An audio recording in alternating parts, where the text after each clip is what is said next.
Hello everyone and welcome to night number 2 of our Forbidden Door pay-per-view. Again, all the companies in the world come together and which one comes out on top we will see later on. 4 big more matches tonight, including 2 number 1 contenderships for the European Championship and the Women's Tag.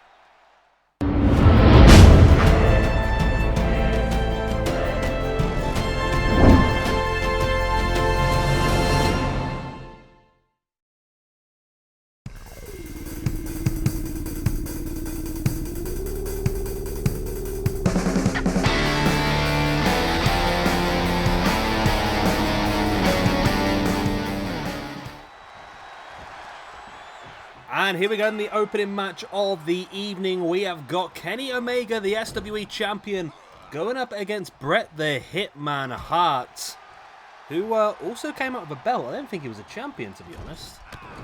Is Bret the champion of something? We've got that many belts now, I can never bloody tell. No. He's a former North American champion. Looks like it might have been the belt he was holding. I don't know why he's still holding that belt, to be honest, but either way. So this one has been suggested by Luis Villarreal. So thank you very much, Louis. It's been on the books for a while, this one. It's just been trying to find a sensible place to get it, of course, with Bloodsport and everything. We've been pretty tied up, and I mean, we're pretty tied up with matches now. The whole way through this entire Forbidden Door couple of weeks is already pre-booked. And we've got some very interesting matches coming up for you. Kenny with a lovely snap German. Remember, Kenny Omega is your current SWE champion and also top of the men's rank. Oh, no, he's not actually, is he? He's getting closer and closer to the top of the men's rankings with the amount of points he's picked up recently. Where is he now, Omega? Okay. He's now up to a +8, which is basically all from this year. Kenny Omega had 31 matches in 2021 and ended up at an even 0, but in 2022 he's had 9 matches and he's currently on a +8, so he's done a hell of a lot better this year. And of course a win here would move him up another few places, as Bret the Hitman Hart locking in a very early sharpshooter here on the champ. And you've got to think that if there was a win here for Bret over Kenny Omega, you would have to consider Kenny Omega, you have to consider, Bret Hart as one of the favourites to challenge for the belt. And bearing in mind that Bret Hart is already a 2-time former SWE champion. He was the first ever champion after winning the Battle of Los Angeles early in 2021 and then won the belt away from Jerry the King Lawler. That's some interesting champions so far. So SWE champions, Bret Hart was the first.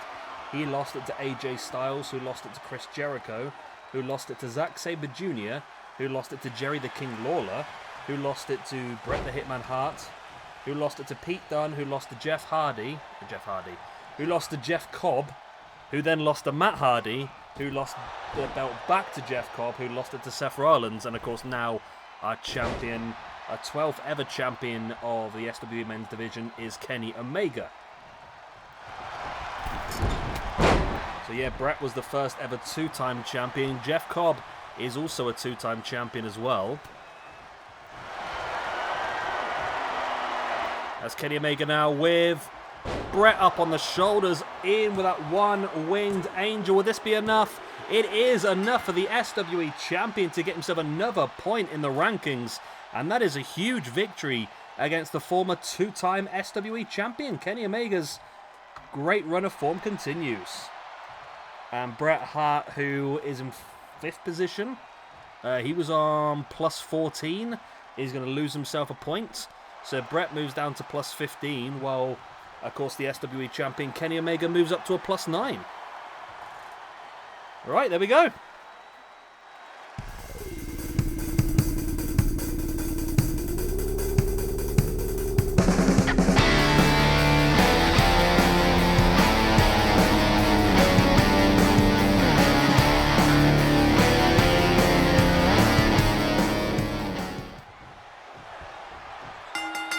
And here we go then, we are underway with our second match of the evening. Representing WWE, we have AJ Styles and we have Seth Rollins, and representing AEW, we have the Blackpool Combat Club, Bryan Danielson and Jon Moxley.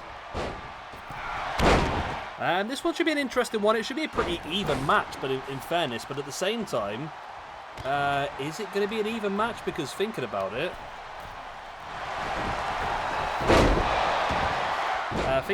it's going to be, where was I going with this?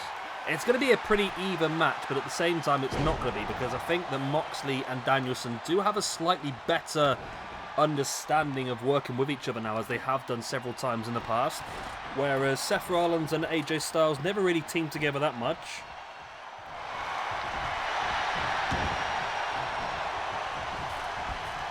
As AJ now on the outside, stalking Danielson. For some reason, they're really getting their finishes off early today.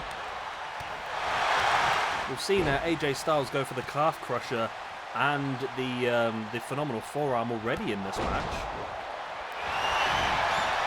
As Mox now springs off the ropes, big clothesline taking out Seth Rollins. There is the pin by Mox. And again, it's only a 2 count, but it's been pretty close so far for both members of the Blackpool Combat Club, as AJ Styles with the inverted Death Valley driver. So remember, we've still got a massive 4-women tag team elimination match coming up for you next. So 4 tag teams in the women's division. The winner of that will get themselves an opportunity at the SWE Women's Tag Team Championships. And also tonight got another Elimination Chamber match involving 6 different Europeans from different companies. Styles Clash in with a pin. And, oh, it's only a 2 count, but there was also a curb stomp on Jon Moxley. Referee very, very slow to get there and get down, but is it enough damage anyway? It's not. AJ once again now, inverted Death Valley driver. Seth now in with a pedigree. How comes all of a sudden, I don't know, I haven't changed any settings, but all of a sudden, everyone's just getting finishes and signatures for fun, aren't they? Boom, in with a curb stomp once again by Seth, but Danielson is there to break it up instantly.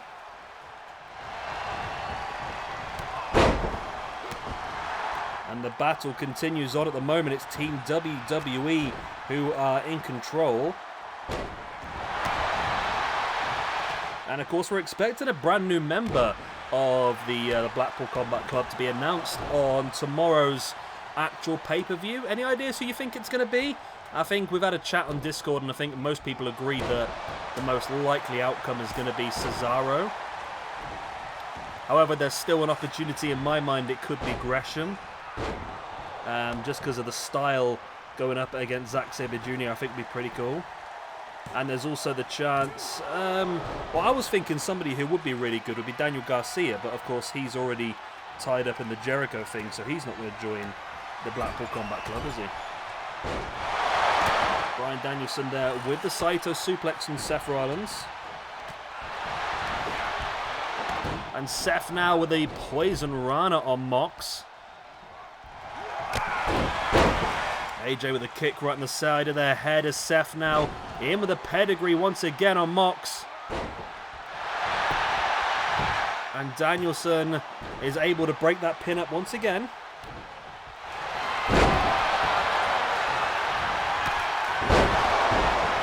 And you see now AJ on the outside, Seth in with a pin. Is that going to be enough as AJ misses the phenomenal forearm? And no, Moxley is able to successfully kick out. That's the words I was trying to get to.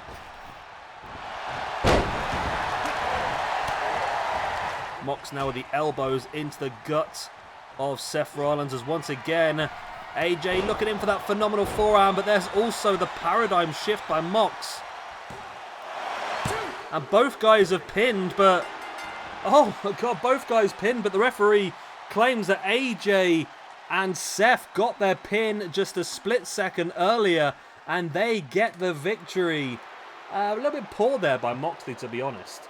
to not see that coming. But there we go. AJ Styles in 4th position, going to move up to a plus 16 in the rankings. Whereas Seth Rollins, who's on plus 20 in the rankings, is going to move up to a plus 21. Those two guys really high up. I think Moxley and Bryan Danielson could have done with this a bit more, but Moxley drops down to a plus 4. And Danielson,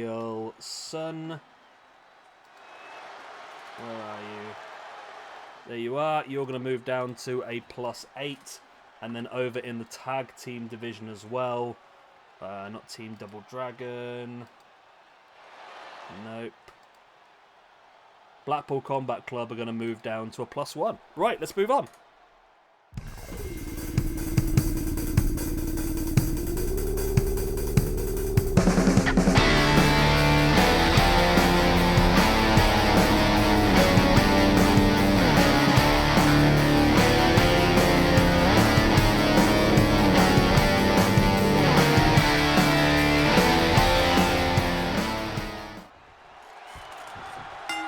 And here we go then, we have got this 4-way elimination tag team match here. The winners of this one will move on for an opportunity against the current women's tag team champions, who are Impact's, what are they called now? Decay, that's the one. The team of Jessica Havoc and Rosemary. So in this one, we have got representing WWE Team Bad, Sasha Banks and Naomi. Representing Stardom, we have got B. Priestley and Jamie Hayter of Oedo. Representing Impact Wrestling, we've got the IIconics, Billie Kay and Peyton Royce. And representing AJW, All Japan Wrestling, we have got Aja Kong and Awesome Kong. The Queen Kongs, or Aja Kong and the Amazing Kong, as she was known in AJW. Now, I believe that Aja Kong and Awesome Kong are former women's tag team champions here in this universe mode, and they'd love to become the first ever 2-time women's champions. That's the quick gander, I'm pretty sure. Yes, they were the previous champions who lost the belts to the Decay, so they'd love an opportunity here to win those belts back. As I don't know if this match type has been fixed yet. Of course, it was very dodgy earlier on in this game. There were some issues with the fact that people would not defend their tag team partners when they were being pinned, which was yeah, really annoying, really, to be honest. Literally, your tag team partner will be being pinned and they'd just like run off and do nothing. It was really, really annoying. Hey ho. So yeah, it's an interesting one. There's the pin by B. Priestley on Sasha Banks, and there's the first elimination. Sasha is gone. Billie Kay trying to eliminate Aja Kong, and there we go. One half of the Team Bad have already gone. One half of the WWE Tag Team Champions.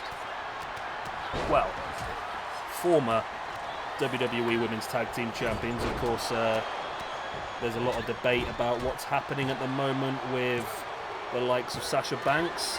As there goes Naomi. Wow, both members of Team Bad are gone. Super, super quick. We're now down to a trios tag team match.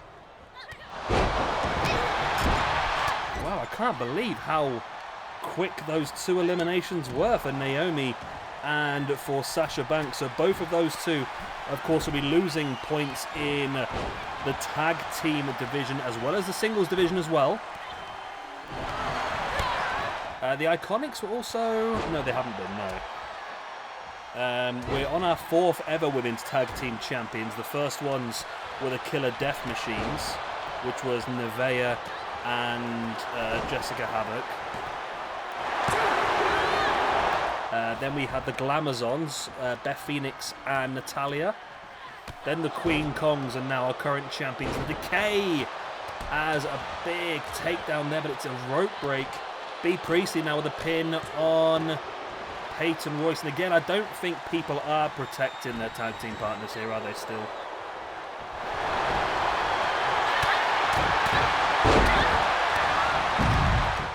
The IIconics are doing pretty well here, though, I must admit. Let's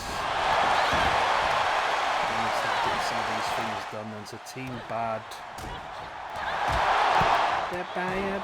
They're bad. You know it. So Team Bad, that was their first tag team match we've actually used them for together in this universe mode. And they're both obviously dropped points. So they're down to -1. Sasha Banks already on -3 is now going to drop to -4. And Naomi, who's a -1, is going to drop down to a -2.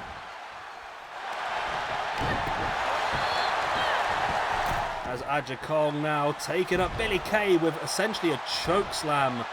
Peyton Royce now with a pin. No, she wasn't. There's the Hurricane though, the spinning back fist by IIconics on Billie Kay. 1, 2. No, only a 2 count. I thought the Hurricane might have had that, to be honest, but not to be the case today.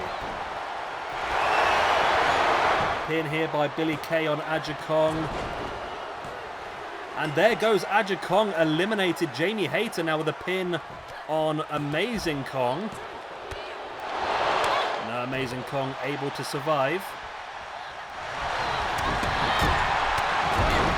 And Mzkpunk, big elbow into the spine now of Jamie Hayter.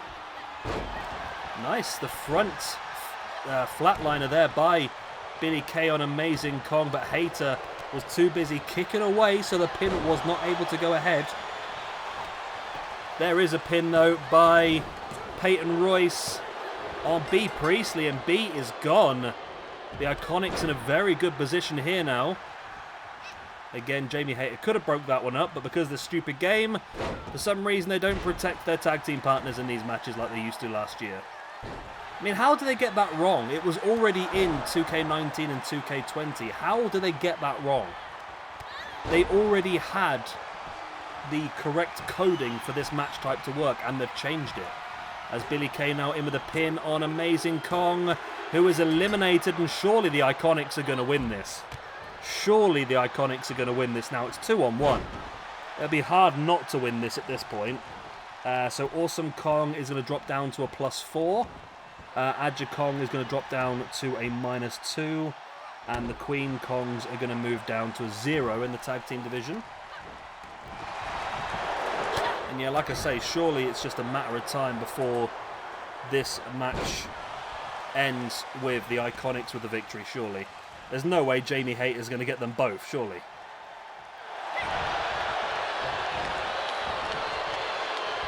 Jamie Hayter, I mean, she could do. The way this game works with people not protecting pins, or not breaking pins when their tag team partner's being pinned, there's an opportunity here that Hayter could pull it off, but I can't see it. And if this is a win for the IIconics, it will mean it's going to be a all-impact final. And there it is, the IIconics do get the win, as I was talking. So Oedo Tai is going to move down to a -2. And the IIconics are going to get that big win. So they're going to get the win and the 3 bonus points for defeating 3 opponents. And then into the female tag team, or the female singles ranking, should I say. So Peyton is going to get a +1, which moves it up to +4. Billie Kay gets a +1, which moves it up to +3. And then Jamie Hayter, who is already on -3, is going to move down to a -4. And B. Priestley, who was on a 0, is going to move down to a -1.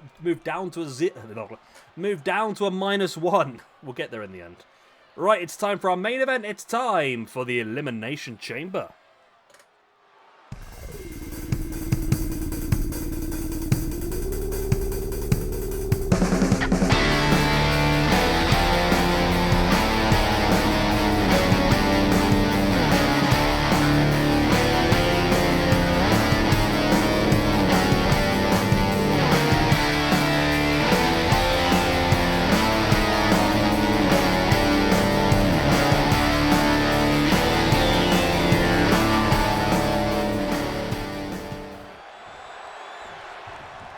And here we go then, we are underway with our main event of the evening, a 6-man Elimination Chamber match. Now, This match was suggested by Mzkpunk.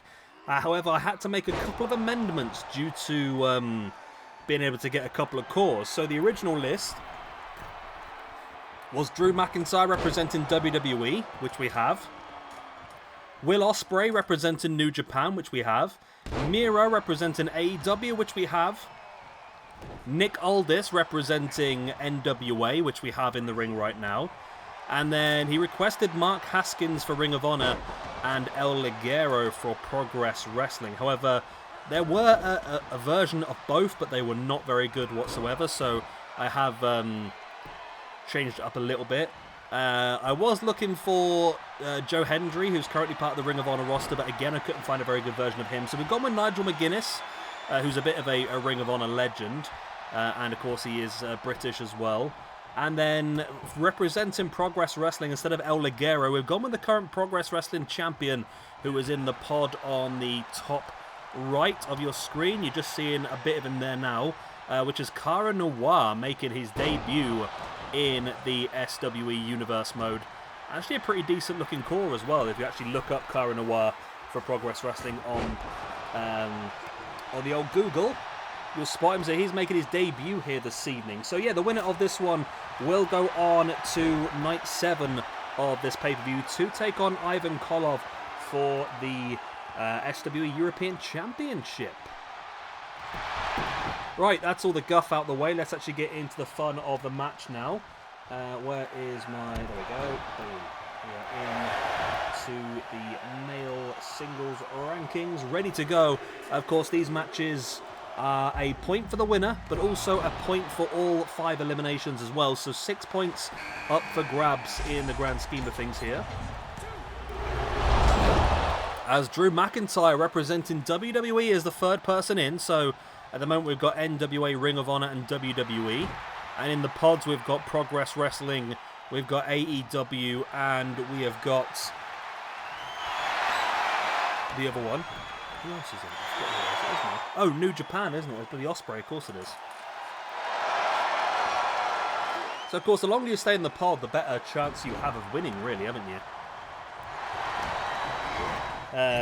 Because you got a better chance of winning the actual match because you can keep fresh while everyone else is wearing each other out. But, of course, being in as early as possible gives you the best chance at points. And it's nice, that's why I enjoy doing these sort of things, because, I mean, when else will we have got Cara Noir, Nigel McGuiness, Nick Aldis, all in a match together? Those are people who don't very often wrestle in our universe mode, so to get them these opportunities, if one of them was to win this one and go on and win the European Championship as well, it brings a lot more use out and about, doesn't it? Oh, what a clothesline by McGuiness. Absolutely wiping out Nick Aldis. There is the pin now by McGuiness. I think he caught McIntyre as well, and Nigel McGuiness eliminates Nick Aldis with that huge clothesline.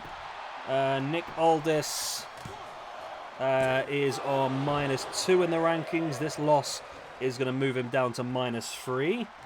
But Nigel McGuiness is on +1. That point's going to make him up to a +2.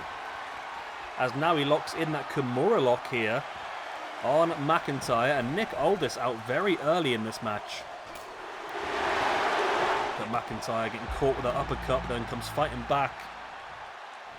And now in with a DDT. I wonder... No, it wouldn't be that simple, would it? I'm just thinking. So I wasn't allowed to use an elimination chamber for some reason. So I've had to create an elimination chamber in the match editor, which lets me use it. But I've noticed there's no lights that go above the pods to show you who's coming in. Do you reckon it's something stupid about where if the stadium hasn't got a lighting rig above, the lights don't work? I don't know, it just seems really weird that I couldn't use Elimination Chamber. Is it limited to just pay-per-views you have to use it in? I don't know, it's really weird. But there was the Claymore kick there by McIntyre on McGuiness. This could be the second elimination. It's not enough. As Cara Noir for Progress Wrestling has entered, by the way, I'm sure you might have noticed. I say it's a good core, but it's a good core because it's very big. There's not much to that core, is there, really? It's just plain black 3/4. And the face paint isn't too bad either. McGuiness, oh, big clothesline, caught McIntyre in the side of the head, and that's how McGuiness eliminated Nick Aldis. Can he get himself a second elimination? Oh my god, nearly. Nearly eliminated. McIntyre now around the back of Cara Noir. Dropped face first. Clubbing blow to the side of the head. Still Miro and Ospreay to come in. Arguably two of the strongest people left. Well, arguably two are. Of course they're the two strongest people left in the pods because they're the only two people left in the pods. But arguably the two strongest people in the match. And I highly expect the winner to be either Ospreay or Miro, I must admit. As McIntyre dumping Cara Noir to the outside. Who has been European champion in the past then? European champions have been Finn Balor, Pete Dunne. Will Ospreay has held the belt in the past. Lost it to Malachi Black, who then lost it to Nikolai Volkov, who then lost it to Ivan Koloff. So we are on our 6th ever European champion at the moment. And like I said, Ospreay looking to become the 2nd time champion. The first ever 2-time champion in the European division. As Miro went for the knee strike, completely misses McIntyre, who rolled out the way. And now McIntyre up with that powerbomb, struggled with it, it was loose. McIntyre now in the corner. Looking to line up that Claymore kick on Miro, who's not long out the pod. This could be a very short time in the match for Miro. No, he is able to kick free as McGuiness now working over Cara Noir.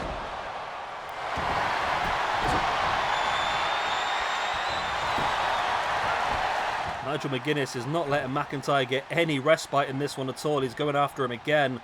And Will Ospreay still in the pod. Will Ospreay watching everybody beat the hell out of each other, and he's going to come in fresh. Cara Noir now taking Miro up. Oh, a brainbuster onto the knee. Miro's been busted open.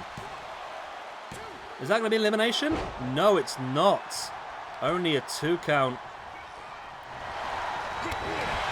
I must admit, I know nothing about Cara Noir. I know he's the current Progress champion. I don't know style. I don't know anything, but I mean, I like people who are a bit like, from what I can, just by looking at him, he seems like the love child of Darby Allin and Dalton Castle. Whether that's the case, I've got no idea, but that's how I see it. As Will Ospreay finally enters the match. Oh, I like that. That was a nice little area that camera went to there. It's like sitting in the crowd to watch the match.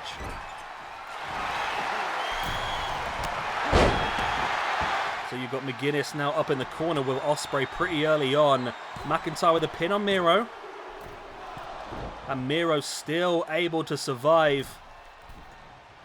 As a super cutter from the corner by McGuiness on Ospreay.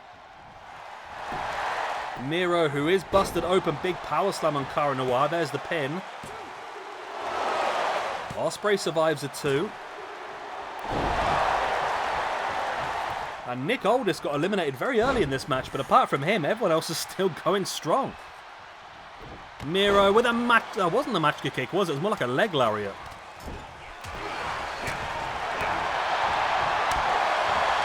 Miro now stalking the grounded Cara Noir.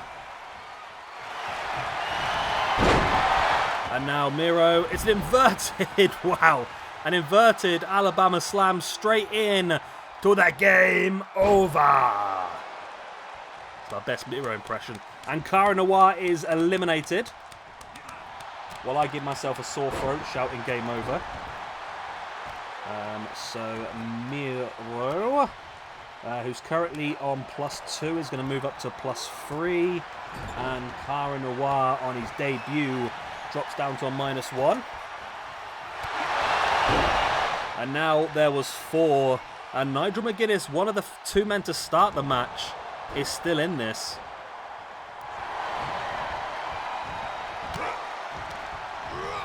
McGuiness now sending Miro into the corner. Massive clothesline flattens Miro. McGuiness has already eliminated Nick Aldis for that massive clothesline. Could it be enough to take up Miro as well? It is!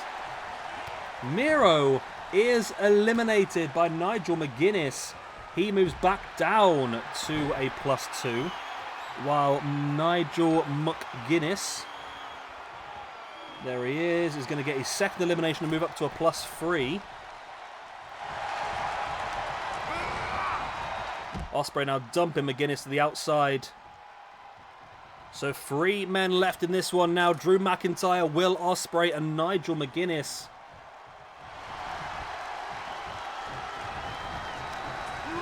Which one is going to be on top?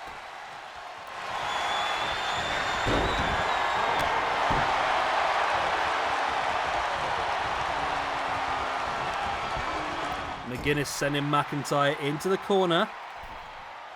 Takes him up high. We've seen him go for the super cutter earlier on. Is he going to go for it again?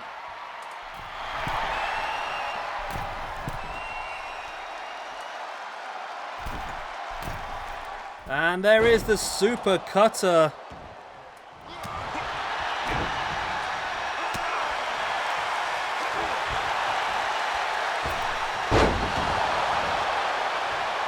Ospreay now stalking the grounded. McGuinness, big German suplex. Sorry, I got distracted there for a second. My auntie sent me a message. Apologies. My parents must be coming back from their holiday this evening from Turkey. And their flight is supposed to land at 1:45 a.m. And they're coming straight to my house because I can live not too far away from the airport. However, I've just checked on the website and their flight is now showing at landing at 5 minutes to 9 p.m. So like a 19-hour delay. Yeah, it's a bit of a funky one at the moment, I must admit. Big double arm DDT there by McIntyre on Ospreay. Then McIntyre dropping into the pin. And Will Ospreay is eliminated by Drew McIntyre. Drew McIntyre. Is he just... Oh, he hasn't. Okay. Drew McIntyre moves up to a +3, whereas Will Ospreay is going to move down to a 3.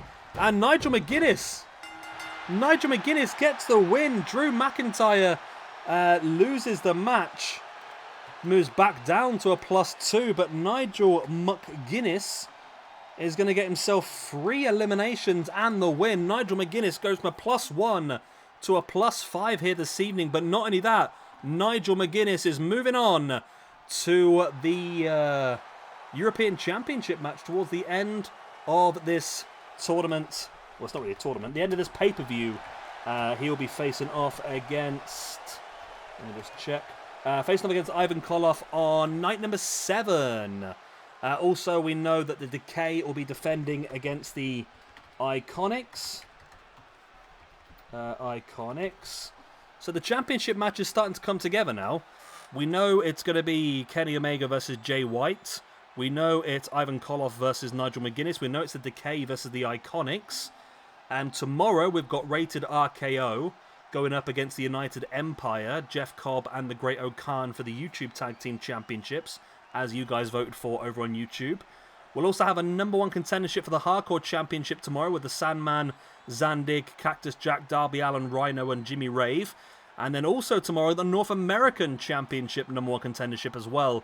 Prince Puma, Tom Lawler, Owen Hart, MJF, Goldberg, and Chris Bay. So I'm going to love you and leave you. Hopefully you've enjoyed this one. Of course, if you have, hit the like, subscribe, all the other good stuff. And I will see you again tomorrow for our next show. And of course, tomorrow is the real show as well. Really looking forward to that. And I'll see you all then. Bye-bye.